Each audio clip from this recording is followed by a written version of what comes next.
Welcome back to the Rooted Wild podcast, where we explore healing through nature, play, creativity, and evidence-based recreation therapy.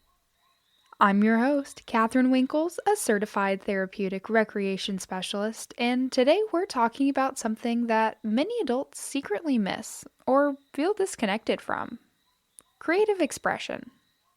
This episode is called Creative Flow and Healing Expression, and today we'll explore what flow really is, why creativity is so regulating for the nervous system, how art-based recreation supports healing without needing talent or productivity, why many adults feel blocked from creative expression, and how to gently re-enter creativity as a form of care.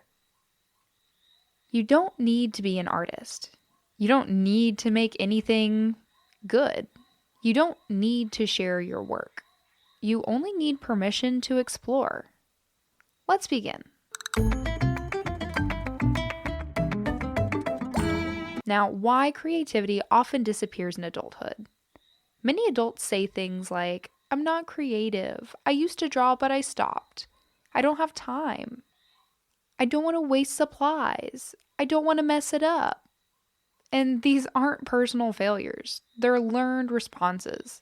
Over time, creativity often gets tied to productivity, graded, judged, or compared, associated with pressure or performance, or even just replaced by efficiency and output. For nervous systems already living in stress, creativity can feel risky because it requires presence, uncertainty, and play.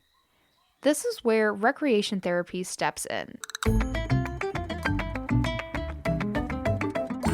Flow theory and why creativity feels so good. Psychologist Mihail Csikszentmihalyi introduced flow theory in the 1970s to describe a mental state where a person becomes fully immersed in an activity. Flow happens when skill level meets challenge. Attention is focused but relaxed. Self-consciousness fades, time feels altered, and the activity becomes intrinsically rewarding. In flow, the prefrontal cortex quiets, rumination decreases, stress hormones lower, dopamine and serotonin increase, and the nervous system enters a regulated, engaged state. A simple way to think about it is if a master puzzler wants to do a puzzle, they could probably do a 1,000-piece puzzle, no sweat. But a beginner may want to start with 50 to 100 pieces. So choose a level of difficulty that matches your experience level to increase enjoyment and reduce perceived stress. Flow is not about achievement. It's about absorption. And creativity is one of the most reliable ways to access it. So let's look at art-based recreation and therapeutic practice. Art-based recreation includes drawing, painting, collage, clay and tactile media, writing and poetry, music and rhythm, movement and dance, fiber arts, crafting, building. In recreation therapy, these activities are used to support emotional expression, improve mood and motivation, enhance cognitive flexibility, reduce stress and anxiety, increase self-efficacy, and provide nonverbal processing options. Some of my recent favorite art-based recreation options include loom knitting, collaging, and paper crafts, and definitely puzzles are included in the mix, but I get a little bit more journaling and writing in whenever I can. Now, unlike art therapy, recreation therapy focuses on participation and experience, enjoyment and engagement, skill development and access, in addition to leisure identity and confidence. The outcome isn't a product. The outcome is regulation, connection, and meaning. So why does creativity regulate the nervous system? Creative expression works because it engages sensory input like texture, color, sound, and movement. It anchors attention in the present moment, allows emotion to move without needing words, provides choice and autonomy, supports bilateral brain integration. That's anywhere where your left hand passes over your right side and your right hand passes over your left side. And activates play circuits and reward pathways. Creativity offers contained freedom, enough structure to feel safe, and enough openness to feel alive. Let's talk about common blocks and how to move through them.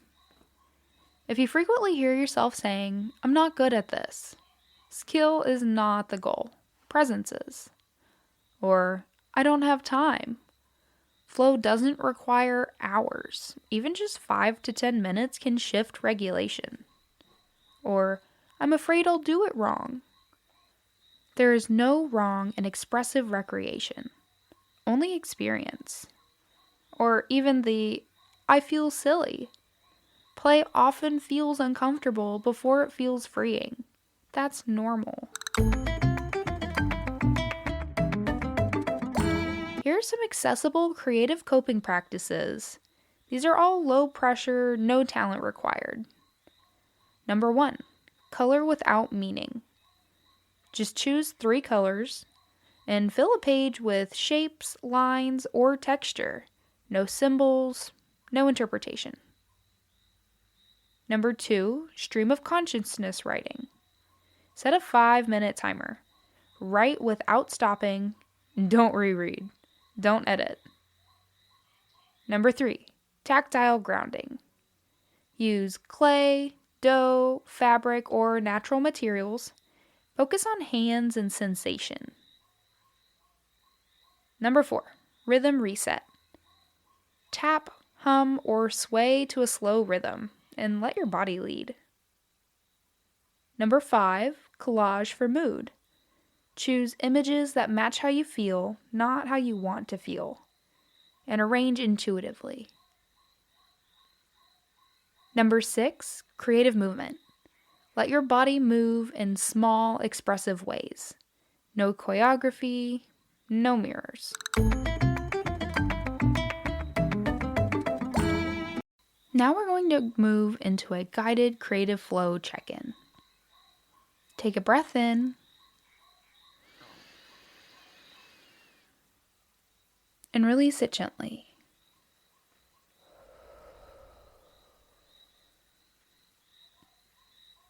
Place one hand on your chest, one on your belly.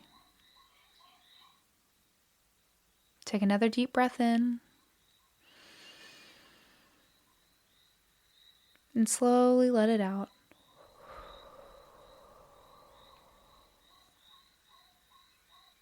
Ask yourself, what wants to be expressed right now?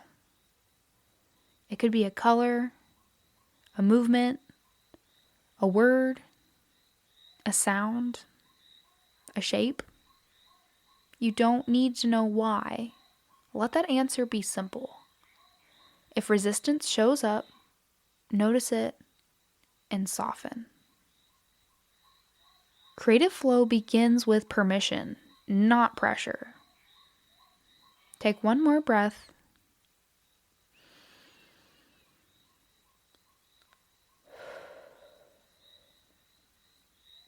And return when you're ready.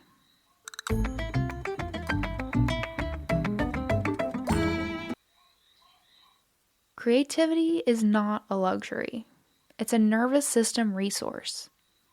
It helps us regulate, process, play, reconnect, and make meaning.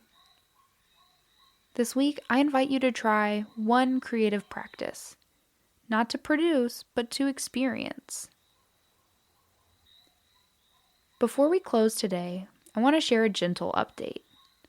In the spirit of everything we talk about here, rest, regulation, creativity, and intentional living, I'll be taking a short pause from releasing new episodes for the remainder of the holiday season.